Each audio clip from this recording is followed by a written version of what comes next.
¿Quieres prepararte para una transformación en el mundo? Hazlo en Alberto Motesi University. Alto nivel académico y espiritual. El estudiante es entrenado moral y espiritualmente para ser agente de transformación. Esta universidad te prepara para brillar en el mundo de las artes, la política, el gobierno, la economía, los medios masivos, la cultura en general. Programas disponibles, certificado y asociado en artes ministeriales, licenciatura en artes ministeriales. Te conviene. Alberto Motesi University. Estudia, prepárate, es tu tiempo. Para más información visita www.albertomotesiuniversity.com.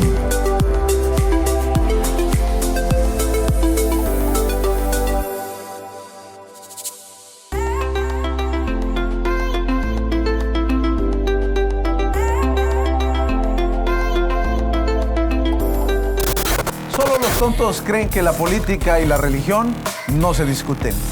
Es por eso que ladrones siguen en el poder y falsos profetas predicando. Carlos Spurgeon. Bienvenidos a Controversial con el doctor Alberto Motesi, el punto de encuentro de ideas, propuestas, diferentes puntos de vista, pero solo la verdad tiene que vencer.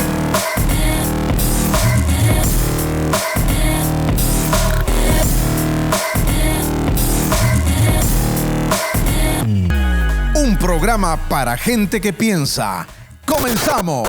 Las enseñanzas de Jesús siempre son consecuentes con la santidad de la vida.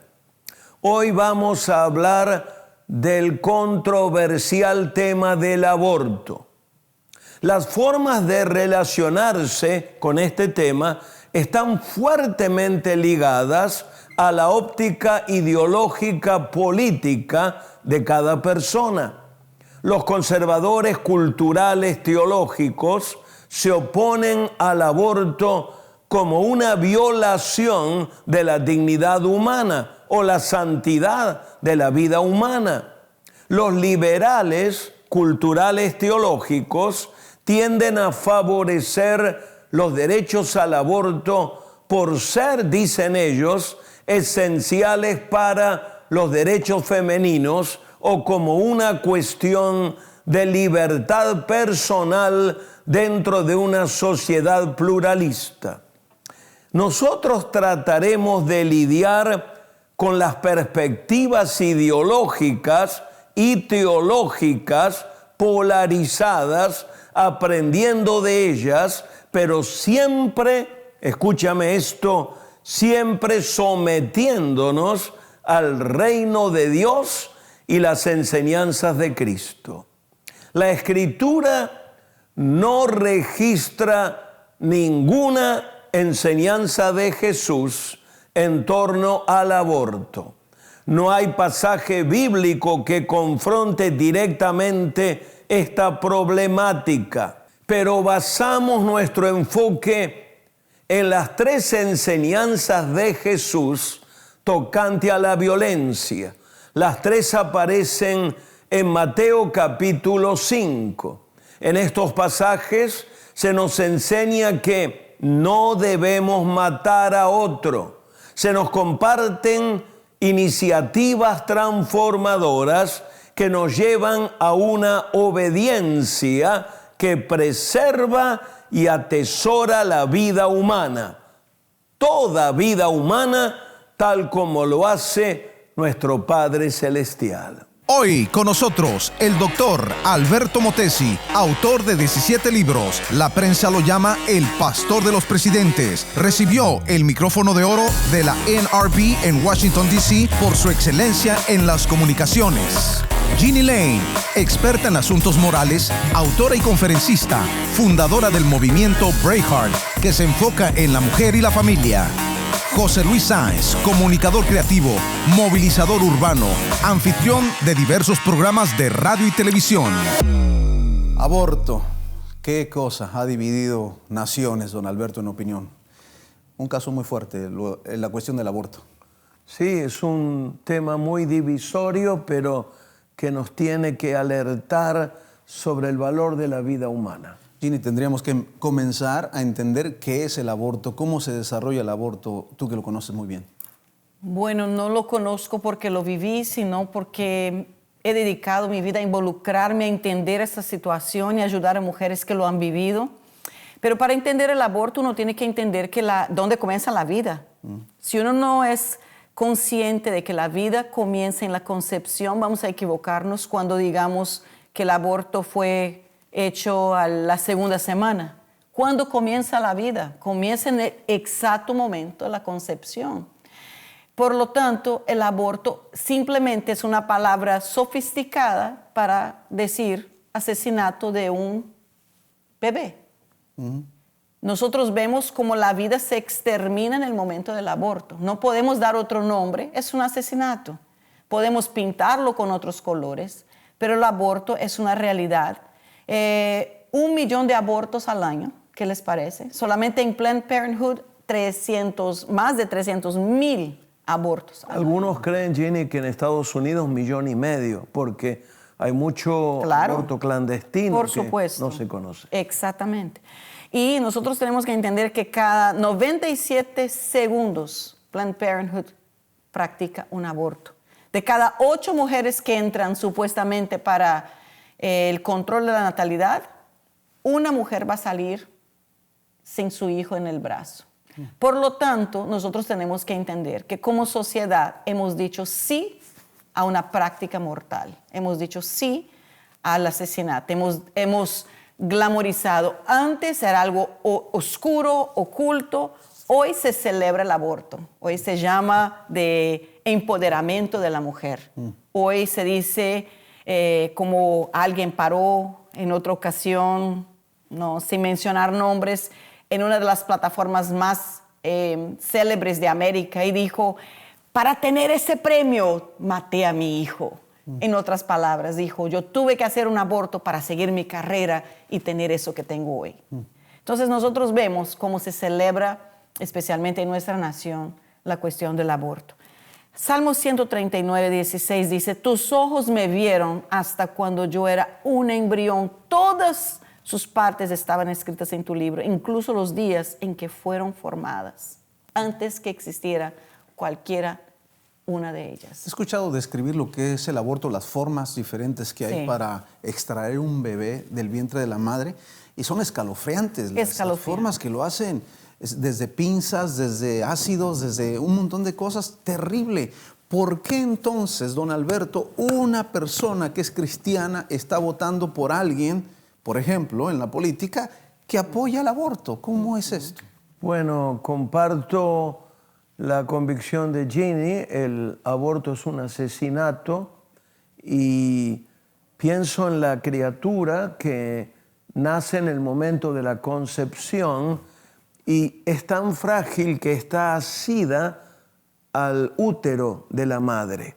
Está confiando en quien engendró esa nueva vida y de pronto entra el bisturí de un médico y raspa el útero hasta zafar la criatura naciente de su relación con la madre. Es un hecho vergonzoso, criminal, que tiene que llamarnos la atención.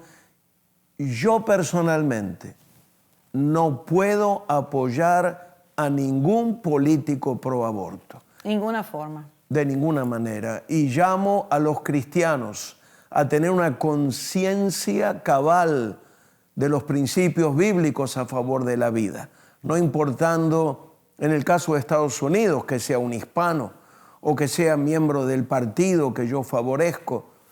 Cuando hay razones tan espantosamente importantes, tengo que actuar como un hijo de Dios. Una razón moral. Desde 1973, cuando se aprobó la ley Roe versus Wade, nosotros entendemos que al final de la historia, Jane Roe supuestamente se convirtió al catolicismo, se convirtió en una defensora de la vida, pero nosotros sabemos que el daño ya estaba hecho. Y fueron más de 60 millones de bebés muertos hasta el día de hoy. ¿Cómo podemos nosotros decir que un envenenamiento salino, en donde se toma la sustancia salina se inyecta en el vientre de la madre. 12 horas después ese bebé nace muerto, todo quemado, completamente su piel quemada por la sustancia salina. ¿Cómo podemos decir que eso es derecho a mi cuerpo? Allí yo toqué el cuerpo de alguien más. Ese no es su cuerpo, ese es el cuerpo de un bebé, de un ser humano, no es mi cuerpo personal. ¿Cómo yo puedo decir que el curetaje que hacen, que parten el bebé en pedazos, que usan esas pinzas que los doctores dicen que tiene que tener un grasp bien fuerte porque en el proceso quiebran las partes, y perdón ser tan gráfica, pero esa es la forma que obtienen, en partir en pedazos esa criatura dentro del vientre de la madre, sacarlo para afuera? ¿Cómo puedo decir que eso es derecho a la mujer, derecho de la mujer? ¿Cómo puedo decir que un nacimiento parcial es un derecho que la persona tiene? ¿Cómo puedo decir que succionar el cerebro de un bebé de 9 meses es un derecho? Ninguna manera. Eso es un error, eso es grave, eso es serio, y Dios punirá a aquellos que lo hacen si no hay arrepentimiento. Claro, por supuesto que hay perdón para una mujer que cometió el aborto. La palabra es clara. Nosotros podemos ver que hay versículos que lo mencionan. Si nosotros vamos a Salmo 103, del 8 al 12 dice: Jehová es misericordioso y compasivo, paciente, está lleno de amor, no estará continuamente señalando nuestras faltas, pero para eso tiene que haber un arrepentimiento. Sí. Hay que haber un arrepentimiento como nación, como familias, como mujeres. Las feministas tienen que arrepentirse de su condición, de decir: tengo derecho a mi cuerpo. No es nuestro cuerpo, es el cuerpo de alguien más. Estás diciendo, Ginny, que... Quedo apasionada con ese tema, qué pena. Está muy apasionante eso, porque algunos dirán, bueno, ¿quién fue violada? Casos, por ejemplo, argumentos que se levantan. ¿Fue violada? ¿Tengo que aceptar esta ofensa? ¿Tengo que tener este bebé? ¿Qué podemos decir a ese tipo de casos? En este caso, nosotros entendemos que hay una opción, se llama adopción. ¿Saben cuántas parejas, mujeres que no tienen la oportunidad de ser madres, anhelando ser madres de un bebé que tal vez tú no podrás cuidarlo, pero alguien más lo hará? Por lo tanto, la adopción es el mejor recurso, la mejor forma de amor que uno puede expresar a una criatura que es tan víctima como tú. Esa persona que está naciendo tiene derecho a la vida, tiene derecho a tener padres. Si tú de pronto piensas o sientes que no es la persona adecuada por causa del trauma, de la situación que viviste, por favor, considera la adopción es la forma de por lo menos cerrar un ciclo sin más dolor y sin más decepción. Sí, vamos más finito. Algunos dirán, bueno, tranquilo, yo tomé la píldora del próximo día, le llaman, el next day.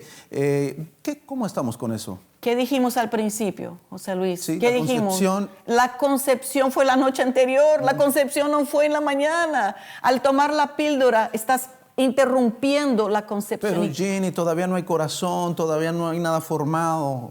¿De qué aborto me estás hablando? Dirán algunos. La vida solo depende de tiempo para desarrollarse. Ya está establecido, ya tiene espíritu, ya tiene alma, y con poco tiempo de desarrollo tendrá un cuerpo. Es cuestión de que la persona entienda lo que esa píldora va a hacer a ese bebé, porque va a parar completamente el proceso de la hormona. Literalmente lo que hace con ese bebé es secarlo en vida. Eso es lo que creo algo, muchachos. Yo creo que antes de la concepción, Dios ya conoce esa vida que va a nacer. Por supuesto.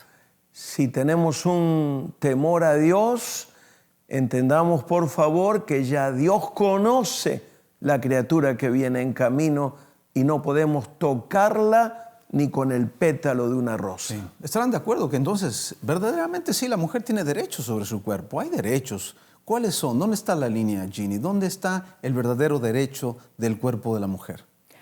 Vamos a analizar algo. Tú me estás viendo a mí.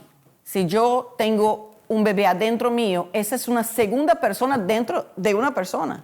Significa que son dos cuerpos, dos personas. No estamos hablando de una persona. Mi derecho termina donde yo toco el cuerpo del prójimo. Yo no puedo matar a un ser humano. Yo no puedo ejecutar juicio. No puedo decretar un cuchillo sobre la cabeza de otro ser humano. No puedo hacerlo. Mi derecho termina donde comienza el derecho del prójimo. No puedo hacerlo de ninguna forma. Sí, sin embargo, se sigue efectuando esto, don Alberto, del aborto, y sigue creciendo y estamos en la lucha. hay consecuencias espirituales no solamente para un hogar, para una persona, para una nación que practica y da el ok al aborto. Hay consecuencias muy serias espirituales. Bueno, yo temo, José Luis, que hay otras implicaciones, ya que me habla de naciones. Hay evidencias cada vez más claras de que organizaciones internacionales condicionan préstamos, dinero, ayuda económica a naciones en vías de desarrollo, condicionan a que esas naciones pongan en práctica leyes como la ley pro aborto y otras leyes también. Supuestamente hablan de lo peligroso del crecimiento demográfico, supuestamente hablan de la peligrosidad de que en pocos años se acabe la reserva de alimentos en el mundo, pero no aplican, por ser entidades seculares, los principios de Dios. Somos defensores de la vida hasta lo máximo y tenemos que enfrentar como naciones la disyuntiva: si estoy condicionado para que me ayuden a poner en práctica la ley del aborto, debo renunciar a hacerlo en el nombre de Jesús. Usted me dirá, pero ¿y de qué viviremos y cómo haremos? Yo creo que la prosperidad verdadera viene cuando ponemos en práctica los principios de Dios. Doctor Alberto, ¿puedo reenfatizar algo que ustedes mencionaron al principio? Apoyar a candidatos políticos que apoyen el aborto. Alguien me pregunta, pero yo concuerdo con todo lo demás, de pronto solamente es esa cuestión del aborto que no estoy de acuerdo, pero me encanta ese candidato. Yo siempre contesto de esa forma. El día que votaste, en la mañana siguiente, todos los bebés que mueran, que sufran bajo la mano de un aborcionista, tú serás parte de cada uno de esos abortos. Cómplice. Cómplice. Serás parte de lo que se está llevando a cabo. Con esa palabra usted toma la decisión si usted debe votar o no por ese político que apoya y que defiende la cuestión del aborto. Esto es controversial. Muy controversial. Pero también me gustó lo que dijiste, Jenny. Quien lo ha practicado y tiene un arrepentimiento, hay misericordia y gracia de parte de Dios. Esto es controversial. Vamos con don Alberto Motesi para anunciar. Escucha las bienaventuranzas 8 y 9. Bienaventurados los que son perseguidos por causa de la justicia, porque de ellos es el reino de los cielos. Bienaventurados sois cuando os vituperen y os persiguen y dicen toda clase de mal contra vosotros por mi causa, mintiendo. Gozaos y alegraos, porque vuestra recompensa es grande en los cielos, pues así persiguieron a los profetas que fueron antes de vosotros. Bienaventurados son aquellos que sufren en virtud de su práctica de lealtad a Jesús y a la justicia. Un rasgo característico de la ética católica romana ha sido un enfoque respecto a las fuentes en las que la tradición cristiana moral conlleva la autoridad divina. El catecismo dice: la escritura tanto como la tradición han de ser aceptadas y honradas con igual sentimiento de devoción y reverencia. Los reformadores protestantes rompieron con el catolicismo romano precisamente en asuntos sobre la cuestión de las fuentes de autoridad. El uso por parte de Wesley de las fuentes ha llegado a conocerse como el cuadrilátero wesleyano: la escritura, la tradición, la razón y la experiencia. Todas ellas juegan un papel en la formación de la fe y ética cristiana, pero la escritura ocupa el lugar central. El pietismo clásico pone gran énfasis en el encuentro con Dios. Los grupos pentecostales y carismáticos resaltan las experiencias. En general, los cristianos bíblicos o evangélicos decimos sí a sola Escritura. Queremos decir que la Escritura es la única fuente de autoridad y completamente fidedigna para la ética cristiana. La experiencia es sometida a la Escritura. Todo debe ser sometido a la Escritura.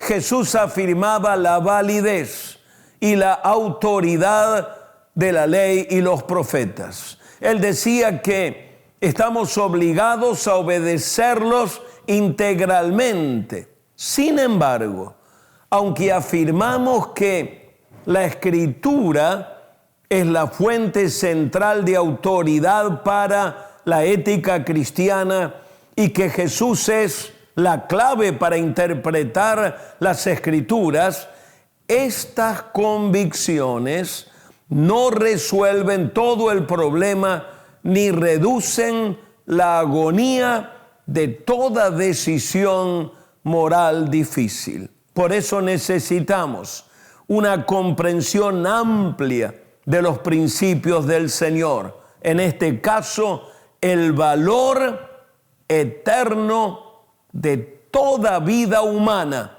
y dirigidos por el Espíritu Santo, que nos convirtamos en defensores de la vida, tal como nuestro Dios. ¿Quieres prepararte para una transformación en el mundo? Hazlo en Alberto Motesi University, alto nivel académico y espiritual. El estudiante es entrenado moral y espiritualmente para ser agente de transformación. Esta universidad te prepara para brillar en el mundo de las artes, la política, el gobierno, la economía, los medios masivos, la cultura en general. Programas disponibles, certificado y asociado en artes ministeriales, licenciatura en artes ministeriales. Te conviene. Alberto Motesi University.